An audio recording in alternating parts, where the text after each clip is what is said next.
C'est une affaire qui roule. Pour la deuxième année consécutive, la Cobas, via son pôle économique, remet le prix de l'appel à projet Start-up Innovante 2023 aux lauréats. Il y avait 15 personnes qui avaient candidaté. Voilà. Et très franchement, on a 4 lauréats, dont 2 premiers prix. Répondre à l'appel à projet, c'est vraiment constituer un dossier de grande qualité.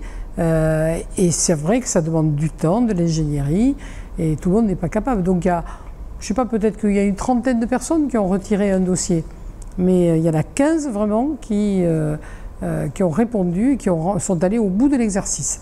On a tous été séduits par les projets. Les entrepreneurs qu'on a reçus étaient performants, je dirais, imaginatifs, talentueux. C'est le principe de la compétition, il faut choisir. Et on a la faiblesse de penser qu'on a fait le meilleur choix, bien sûr. On a en tout cas tenté de le faire avec beaucoup de sérieux, de critères, dans la thématique développement durable. Le premier prix de la Cobas est attribué à Madame Nathalie Anton. Son projet s'appelle Omanta. C'est la création d'un filtre portable, adaptable à toutes les gourdes et purifiant d'eau de robinet qui sert à les remplir. Elle obtient donc le grand prix, coup de cœur d'Airbus Développement avec un magnifique chèque de 1 000 € que maintenant Airbus va pouvoir lui remettre. Hein? Pierre, mets-toi à côté. Allez, moi je vais me mettre de ce côté. On va immortaliser ça par une superbe photo. Alors, je pense que le projet Omanta est un projet qui s'adresse à beaucoup de gens, à plus de la moitié de la population en fait, qui utilise des bouteilles d'eau. Et grâce au filtre Omanta, on va pouvoir justement filtrer l'eau, utiliser l'eau du robinet, donc la boire directement dans sa gourde. Et donc on va réduire une grosse partie des bouteilles plastiques. Et c'est un petit objet qui est assez simple aussi à fabriquer. Donc c'est quelque chose qu'on peut mettre dans la poche et on peut se balader avec. Nous on est content de venir ici sur le bassin d'Arcachon. On est présent sur d'autres sites évidemment pour accompagner les projets innovants sur des thématiques environnementales qui sont des enjeux très importants. Donc bravo à la Cobas de porter cette pépinière. Bravo aussi à Techno-West. Là, on travaille avec 2 designers. On a fait les dessins, on a fait les premiers prototypes. Et là, on est venu en fait faire une première industrialisation. Donc c'est pour ça que c'est génial d'être accompagné aussi bien par la Cobas, Techno-West, Airbus et la French Tech. On va être dans un lieu où il y a plusieurs entreprises. Et donc là, on va pouvoir partager. Je vais pouvoir m'inspirer et puis avoir des conseils des uns et des autres aussi. Quant à Nicolas Young, il reçoit le second prix. Son projet Life Océan, c'est la création d'une bouée filtrante, originale, imaginative, destinée à capter les polluants portuaires. C'est le projet Life Océan, c'est-à-dire la bouée filtrante qui fonctionne à l'énergie électrique, solaire et éolienne, qui va fonctionner comme un skimmer de piscine pour capter les déchets flottants. Ensuite, on a développé un autre outil qui nous permet de localiser précisément les déchets dans un espace aquatique, de les implanter, de les cartographier et de définir derrière des zones d'accumulation, des endroits où les déchets se concentrent. C'est maintenant la bouée filtrante qui, elle, a vocation à s'implanter dans justement ces zones d'accumulation et de les traiter à cœur. C'est vraiment une thématique de vraie thématique de développement durable et très adaptée pour nous. Les 2 lauréats primés rejoindront gratuitement l'incubateur du pôle économique de la Cobas où ils seront hébergés pendant 6 mois minimum. On va vous aider et vous accompagner du mieux possible, que ce soit la Cobas et Techno-West. Il ne va pas falloir, perdre son temps, vous savez, vous avez beaucoup de travail à faire et on va vous accompagner du mieux que l'on peut, aussi avec notre réseau, puisque dans le réseau on a aussi la French Tech. Et là nous arrivons dans la thématique donc numérique avec un premier prix de la Cobas qui est attribué à Madame Sonia Lothaire et Monsieur Jean Bouvier. C'est un projet particulièrement abouti et fonctionnel. Vous obtenez également le coup de cœur de la Banque Populaire qui a la bonne idée d'adjoindre dans son coup de cœur un chèque de 1 200 €. Voilà. Là, l'entreprise, j'ai dit tout à l'heure, c'est un projet qui est quand même un peu abouti, qui est fonctionnel. Donc vous allez intégrer directement dans notre pôle économique l'hôtel d'entreprise. Moi, je suis issue du notariat, donc je considère être une professionnelle de la documentation. C'est dans le cadre de mon activité de conseil, frustrante sur les aspects documentaires, parce qu'on a affaire à souvent des clients pas très bien organisés dans leur gestion documentaire privée et d'affaires, qui est venue l'idée de Trizy.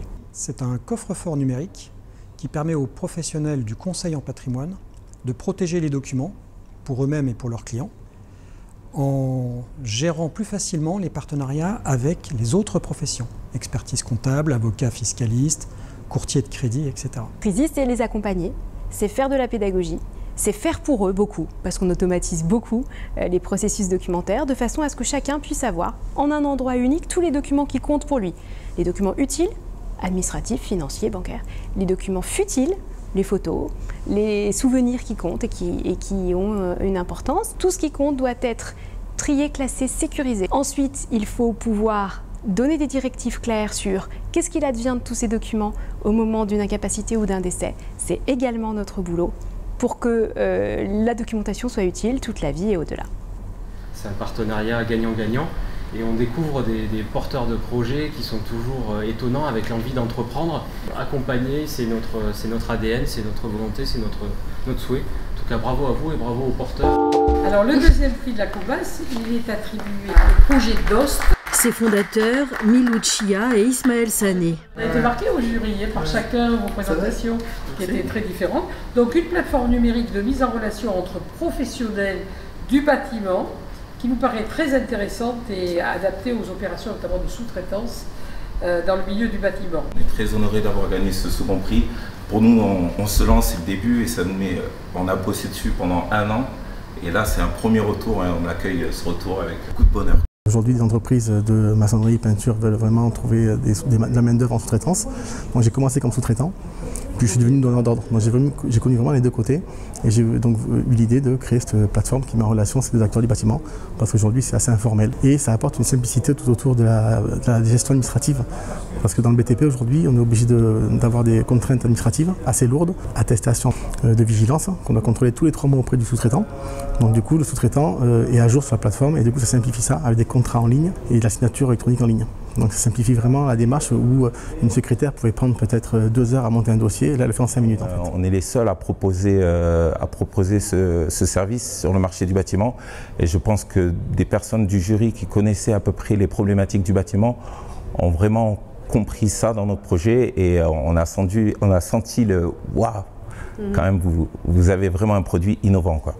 Les 2 lauréats primés rejoindront gratuitement pour l'un l'hôtel d'entreprise du pôle économique de la COBAS et pour l'autre la pépinière, où ils seront hébergés pendant 6 mois minimum. On pourrait remplir complètement ce pôle économique et autant que tous les mètres carrés pourraient être utilisés par des entreprises. Ce n'est pas ce que nous voulons. Nous voulons faire des choix, faire une sélection d'entreprises avec un rythme de l'entreprise. Il y a l'incubation, la pépinière et l'hôtel d'entreprise. L'incubation, c'est quand on est vraiment au démarrage et qu'on a besoin d'accompagnement et qu'on n'est même pas capable de payer un petit bout de loyer. La pépinière, on a déjà amorcé un certain nombre de choses. Et l'hôtel d'entreprise, là, il y a une certaine solidité. Des lauréats qui ont bien compris l'intérêt d'être soutenus par le pôle économique de la COBAS et l'ensemble de ses partenaires. Ici, ils ont tout à gagner. Ce qui nous a encore plus séduit, c'est la qualité des investisseurs qui étaient reconnus par ces startups qui ont obtenu des financements. Donc il y a un tissu d'ex-entrepreneurs ou d'entrepreneurs qui veulent investir dans des startups qui est encore assez peu structuré et on a la chance d'arriver dans cette belle initiative du pôle économique au moment où c'est en train de sortir de terre et de progresser, de se développer avec l'aide de Techno-Ouest, là où d'autres régions ont depuis de plus nombreuses années fédéré ces entrepreneurs investisseurs autour d'eux. Donc on estime qu'ici il y a un très beau potentiel de développement avec un beau bassin d'entrepreneurs investisseurs. Et on a déjà échangé des cartes avec des porteurs de projets, avec des gens, même des gens qui sont déjà dans les bureaux depuis le premier appel au projet. Donc c'est vrai qu'on se rend compte que le réseau se crée réellement, vraiment ici. C'est vraiment le point que je voudrais soulever, c'est vraiment ce réseau en fait. Hein. Le pôle économique. Le pôle économique, ouais. C'est pas rien, quoi. Non, c'est quelque chose de très intéressant pour nous. Et du coup, on rencontre des gens, on discute et puis on fait des échanges de cartes, on fait des échanges d'idées. Et on est venu que 2 fois. Donc si on est là 6 mois, je vous dis qu'on va cartonner.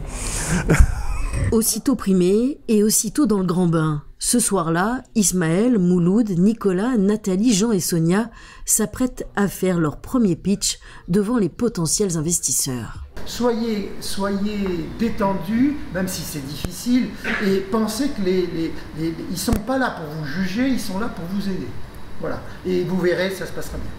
Mais c'est sérieux parce que voilà, ça peut matcher, comme on dit. Hein. Alors matchons, je vous le souhaite. Hein, je vous le souhaite. Et donc soyez à l'aise, soyez-vous, quand vous allez pitcher devant eux, c'est réellement des gens qui sont bienveillants et qui sont là pour la plupart pour vous accompagner. Réellement pour vous accompagner. Donc c'est vous donner un coup de main, passer un petit moment. Parmi eux, il y a des gens qui ont vraiment réussi dans les affaires.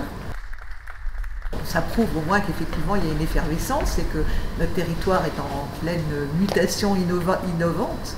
Donc pour nous, je pense que c'est vraiment un plus.